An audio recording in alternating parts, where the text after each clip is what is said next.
I really want to try to make this short and sweet because I cannot type.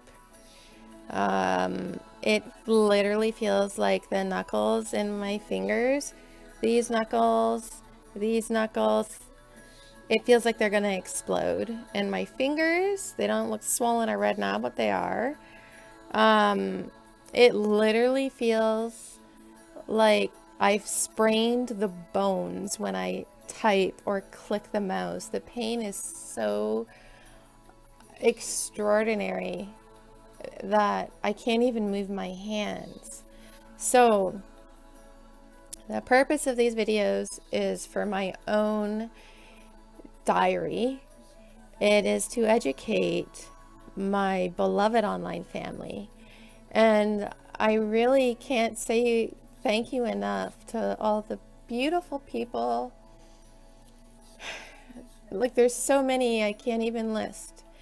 All the people from Fine Art America, Redbubble, Instagram, Facebook, and I think that's it. The people who have donated to my fundraiser, the people who have sent me beautiful owl things, the people who write me kindness always, regardless if I'm well or not.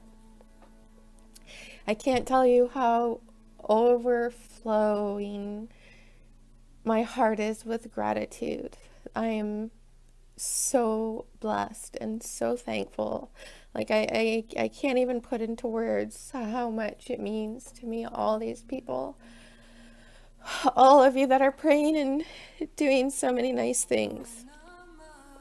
It's really, really frustrating when you live alone and you have no family and no friends around, and you can't even go to the hospital.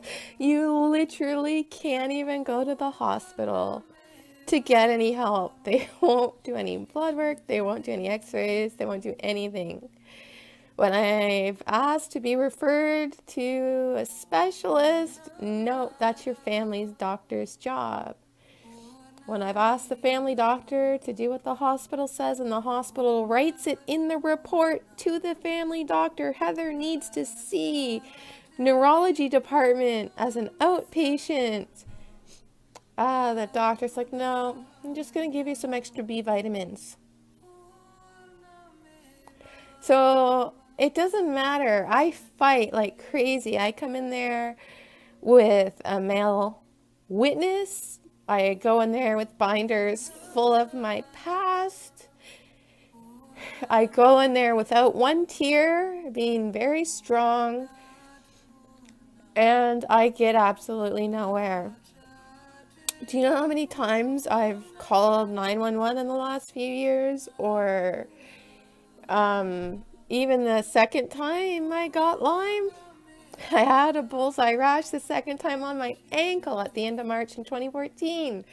That time and this time for my red swollen hands that feels like my fingers have been sprained and my knuckles are going to burst open. I'm told by the emergency doctors, and I quote, well, you're already on enough antibiotics, it'll fix it. No, it won't. If you read the antibiotics I'm on, they don't help with cellulitis. When I got bit the second time with Lyme and went 3 times in 1 week with a bullseye rash, I was told, well, you're already on enough antibiotics, don't worry about it. No, there's 300 strains of Lyme there. I know you went to medical school, but I've been researching for 8 years, and I have a Lyme doctor who had Lyme disease. So there's so many strains that I don't think we'll even begin to see treatment for people like me for real in this lifetime. And I'm not being negative, I'm being very realistic. So I just wanted to keep this short and sweet. Thank you to everybody on Facebook, Instagram, Redbubble, Fine Art America. Thank you for all that you do for me. You're such bright, beautiful, blinding light and angels of compassion. Thank you so much for being there for me and all you do to help me.